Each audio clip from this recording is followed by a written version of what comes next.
Hovorí sa, že najkrajší pohľad na svet je z konského chrbta. V prípade Smolníka sú tým konským chrbtom okolité vrchy. Kedysi slávne banské mestečko leží v lesnatej oblasti vo východnej časti slovenského Rudohoria, ktorou vedie stará gotická cesta z Rožňavy do Gelnice.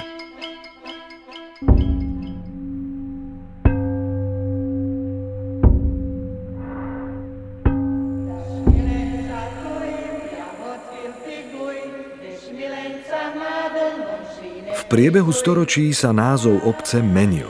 Skôr ako vznikla osada Smolník, niesol tento názov dnešný Smolnícky potok. Pravdepodobne vyjadroval tmavšiu farbu vody na rozdiel od svetlejšej farby nedalekého Hnilca. Z nemeckého Šmülnic vznikla neskôr hungarizovaná forma Šumulnuk. Takto je zapísaná aj v najstaršom zachovanom historickom zázname v listine z roku 1243. Nie je celkom isté, kedy presne ľudia zistili, že tento kraj je bohatý na nerastné suroviny. Bolo to však veľmi dávno. Prví, ktorí z podzemia dobývali bohatstvo, boli pravdepodobne príslušníci keltského kmeňa Kotínov.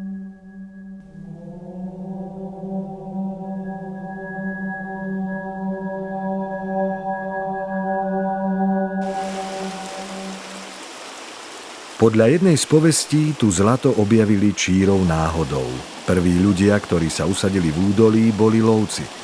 Verili, že v zábleskoch, ktoré občas zahliadli vo vode, sa odrážajú zlaté vlasy lesných víl zakliatých na dne potoka. Raz sa tu utáborili neznámi bojovníci. Ráno ich čakalo prekvapenie. Železné kopie a šípy, ktoré si čistili vo vode, sa v rannom slnku oslnivo trblietali. Najprv si mysleli, že to spôsobili lesní škriatkovia.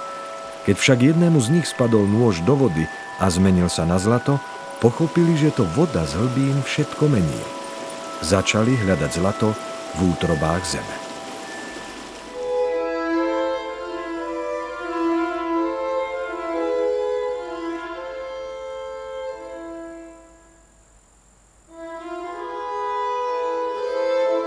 Význam Smolníka vďaka rozvoju baníctva rýchlo rástol. Titulom kráľovské banské mesto sa píšil dokonca skôr ako mestá Rožňava či Kremnica. Vplyv na rozvoj baníctva a spracovanie medenej rudy mali aj 3 vlny nemeckého osídľovania. Prisťahovalci si priniesli nielen banícke zručnosti, ale aj vlastnú kultúru vrátane svojho jazyka. Paradoxne ešte celkom nedávno prezývali Smolníčanov štótna, mešťania. Tento výraz je odvodený z nemeckého slova Stadt, mesto.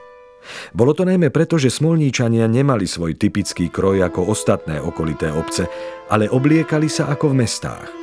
Vyšší hodnostári a úradníci si stavali pekné mešťanské domy. Naopak v Baníckej uličke, vedúcej k štôlňam, bývali v skromných domčekoch radoví baníci.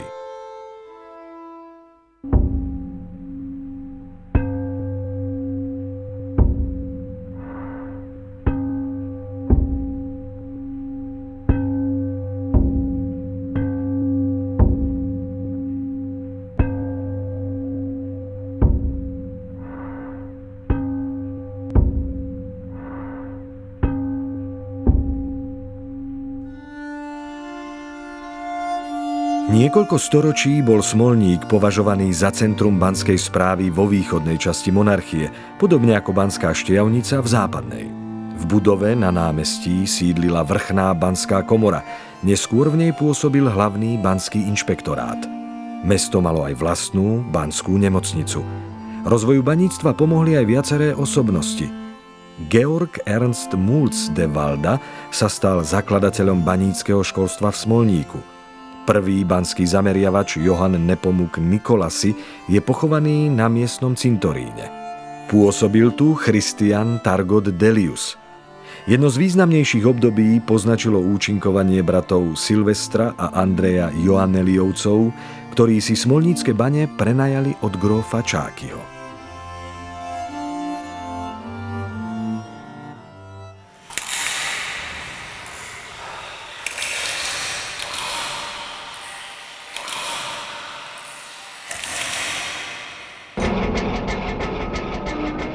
Baníctvo nebolo ani v minulosti ľahké povolanie a hoci sa technika postupne zdokonaľovala, na fáranie v zemi bola stále potrebná nemalá odvaha a ruky ľudí, ktorí sa neboja tvrdej práce.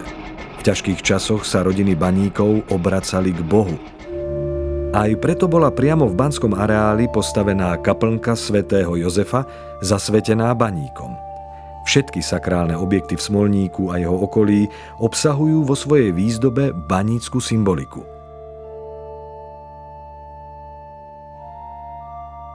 Banícke motívy sa nachádzajú v miestnych kostoloch a kaplnkách. Významnú úlohu dodnes plní kaplnka Navštívenia Panny Márie nad mestom.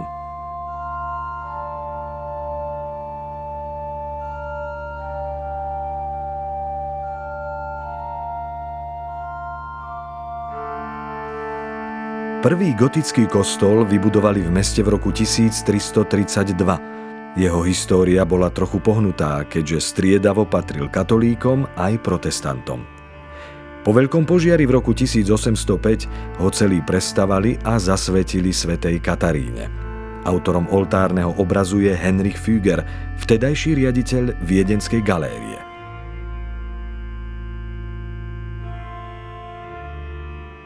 Evanielici si vybudovali vlastný kostol až po tolerančnom patente Jozefa II. V roku 1787. Aj v jeho výzdobe sa nachádza banícka symbolika.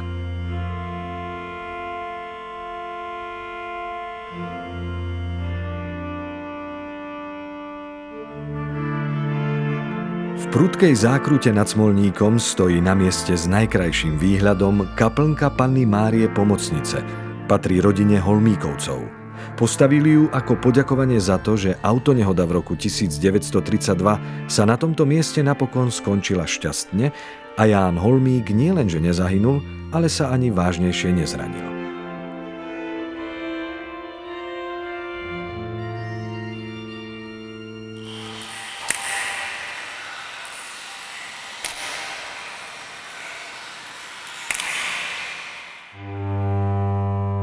S baníctvom úzko súvisel aj spoločenský a kultúrny život Smolničanov.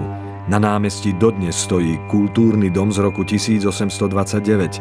Pôvodne sa volal U Čierneho orla, neskôr ho premenovali na Alžbetin dom. V 18. storočí, keď Napoleon ohrozoval Viedeň, niektoré bohaté rodiny sa údajne načas presťahovali do Smolníka. Možno im chýbal rušný život vo Viedni a takto v roku 1802 vzniklo malé divadielko a neskôr aj kasíno. V roku 1923 tu začalo premietať aj kino Apollo. Smolnícka mincovňa sa spomína už v roku 1333. Najväčšej slávy sa dočkala v druhej polovici 18. storočia, keď sa mince nižšej hodnoty začali raziť výlučne z medi. Istý čas razili vlastné medené mince aj bratia Joanneliovci, banskí podnikatelia, o ktorých už bola reč. Ich mince však platili iba v Smolníku. V roku 1872 otvorili po dostavbe v historickej budove Banského inšpektorátu tabakovú továreň. Tabakovými výrobkami zásobovala Rakúsko-Uhorsko a neskôr Československo. Cigary vyrábali ručne najmä ženy a dievčatá. Koncom storočia zarábali ženy v tabačke viac ako muži v baniach. Továreň prežila Rakúsko-Uhorsko, Prvú republiku, obe svetové vojny aj socializmus. Posledné cigary v nej vyrobili v roku 2008.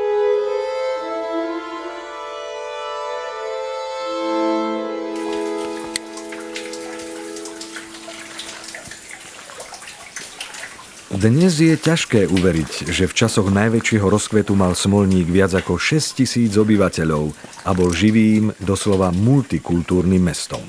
Ozývala sa tu slovenčina, mantáčtina či nemčina, maďarčina aj poľština. Po vyše 700-ročnej ťažbe sa ložisko vyčerpalo. Symbolickú poslednú tonu medenej rudy vyťažili v roku 1989.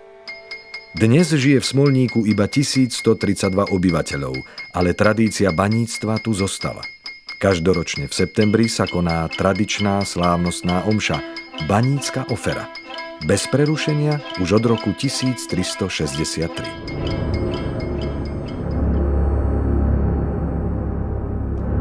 História Smolníka zaznamenala aj ťažké obdobia. V roku 1600 spustošila Smolník morová epidémia. Za posledných 300 rokov mestečko trikrát vyhorelo. V roku 1700, 1805 a posledný požiar postihol Smolník v roku 1905. Plamene sa vtedy rozhoreli údajne pri pálení domáceho alkoholu. V roku 1813 zasiahla mestečko ničivá povodeň. Záznam o výške hladiny Smolníckeho potoka sa dochoval na jednom z domov.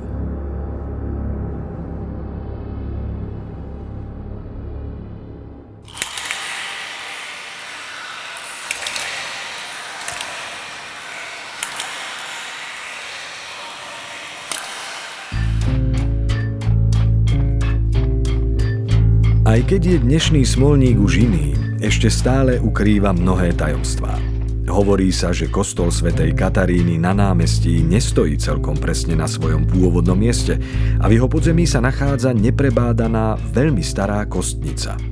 Ďalším tajomstvom sú chodby v podzemí mestečka, ktoré by mali spájať viaceré mešťanské domy. Nad zemou sa Smolník však čoraz viac stáva zaujímavou turistickou destináciou. Staré banícke domčeky dostávajú novú podobu a bývalý tajh pri Uhornej, nádrž, ktorá kedysi zásobovala vodou banícke mechanizmy, je vyhľadávanou oddychovou zónou. Kto však vie, čím nás Smolník ešte prekvapí?